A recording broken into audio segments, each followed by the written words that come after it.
Hello, I'm your captain of the High Desert HYDREIGONS. Any of you may call me Zelfie. Anyways, what's going on, guys? I don't know why I did the intro like that. I just wanted to do it like that. Anyways, today I am playing I did my week 6 battle for the TCL, and I was against Shadow Ace. Now, I actually uploaded my week 5 video earlier today. That's because I felt bad about not uploading that. But I wanted to upload these together because I wanted to get back on track. That is to say. Anyways, we are facing Shadow Ace. Shadow Ace is actually a pretty scary contender, mostly because he's gotten 2 6-0s throughout the season. I think he is 3-2. I think it was 3-2, but he took 2 6-0s throughout the whole season, which is crazy. I'm not worried about differential, so like 6-0ing my opponent doesn't matter to me, but for some other people, it matters to some. So yeah. Anyways, let's just get on to his team. So his team is Rillaboom, Zeraora, Kyurem, Celesteela, Primarina, Rapier, Togekiss, Drapion, Entei, Dragonite, and Gastrodon. And what makes this team scary is that, well, these aren't like the most high tier Pokemon ever. Like, you get the like Kyurem, and you get the Primarina, Rapier, Togekiss, like, these are all like UU mods. But what's super scary about these mods is that these mods are all incredibly good when they're doing exactly what they want to do. These are no slouches when it comes to actually being beasts, which is what makes his team very well-rounded and, like, pretty scary in general, is that, like I said, his team isn't consistent of the most highest tier mods, although he used pretty high tier, I would say, but his team has, once again, good type coverage, and the mods that are on his team are really good at doing what they want to do. Like, for example, if you have an Entei or a Primarina or a Kyurem in, like, they're going to click their move and they're going to click it, like, to the best of their abilities, and that's really good. Same thing with, like, Togekiss, right? Like, if this sets up a nasty ball and everything's slower to me, I'm losing. I'm straight up losing. So, yeah, that was one of the crazy things about my opponent's team. And that also, it sort of brings up to something I want to talk about later. But let's get back to the team. So, my team is not the same as it was last week, or the week before that. I actually traded out Keldeo for Carlot this week, and one of the reasons why I did that was because I didn't like how Keldeo was performing on the team. I didn't think it synergized well with my, like, bulky offense style. It didn't, like, my team didn't have enough innate synergy for it, in my opinion, right? So, instead, I swapped off for Carlot, who was actually a Pokemon that I originally wanted to get, but it was stolen from me, so I didn't. Anyways, we have Carlot now. And this is actually super good. This allows me to construct my team into into one of the builds that I wanted to go for originally, but I couldn't because I just didn't have enough support for it. And we are actually going to go ahead and see that in my team build. But first off, let's talk about Corsola, because I was really happy to finally bring this mod. I believe after 6 weeks, this is the only Pokemon from the original draft. I'm not talking about like free agent picks or whatever. From the original draft that have not been picked. So I'm pretty happy I got to bring Corsola, and if I look back at his team, there's a pretty good reason why. If you look at all of his physical mods, they're gonna be slaughtered by Strain Sap or Will-O-Wisp. Even Drapion, who, like, you know, it's a pretty scary mod, it can threaten me a lot, but it's not gonna appreciate Will-O-Wisp and Strain Sap. And maybe if I got a bird on it beforehand, I'd even just, like, straight up, like, win that 1v1. Like, I think Corsola was a really phenomenal pick, because his team just doesn't scare me with it.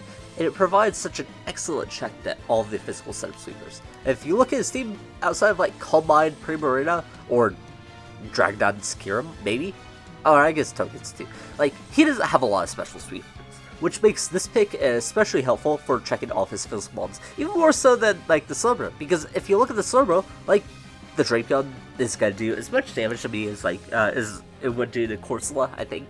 You gotta look at like Rillaboom, who's going to deal a lot of damage to the Slowbro. Like, even if I'm getting knocked off from Corsola, I can still burn it, Strain Sap it, and then come back from that way. Like, that's just an example of why I brought Corsola. It even swaps into Kyurem better as well. So, yeah, I brought Corsola and I was pretty happy with it. Anyways, his next 3 mods I want to talk about altogether. So, I brought Offensive Trick Room Diancie, and this is a set that I've wanted to bring since, like, week 1. This is a squad classic. This is a set that Crouton used to run a lot, and Oras Aru, not with Misty Explosion, of course, but Offensive Trick Room Diancie is really good, because almost no matter what, as long as it's not in against, like, a Steel type, which I didn't think it was going to lead to Celesteela, then it's pretty much always going to go ahead and get its Trick Room set off. And in this gen, it got buffed, because it got the new DLC move, Misty Explosion, which I won't have Misty trained up get the benefit of its effect, but, you know, it's still really good for tempo, because regardless, I can trade this and then bring in a mod who can kill 2 others. Like, that's a really, really good trade for me. Anyways, yeah, so I brought this mod, I was super happy. I brought Melmetal and Krana as my Trick Room abusers. They even have min speed, just to, you know, flex it, I guess. So, yeah, those were the 2 mods I brought.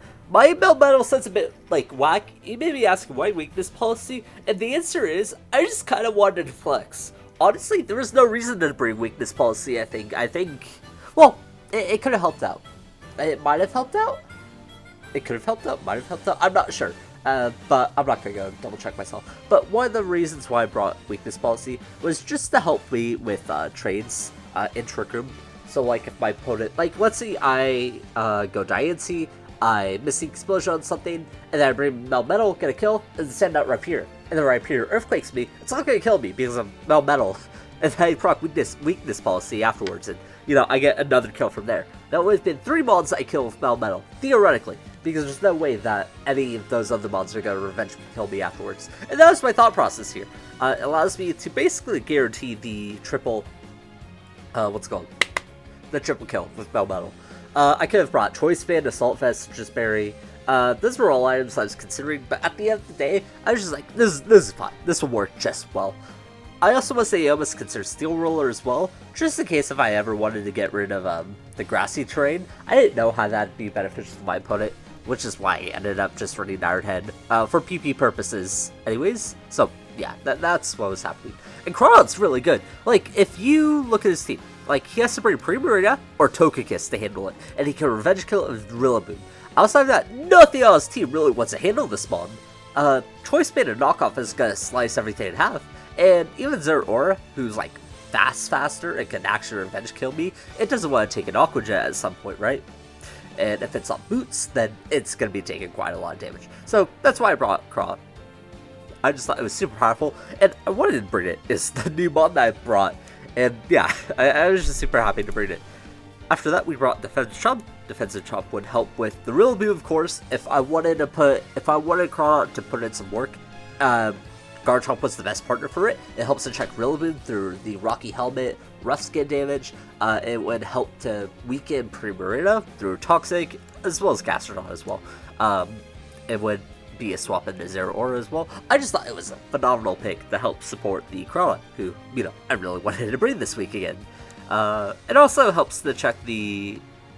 I don't know what happened there. It also helps to check... Wait, hold on. I didn't mess anything up, right? Okay, I was just double checking.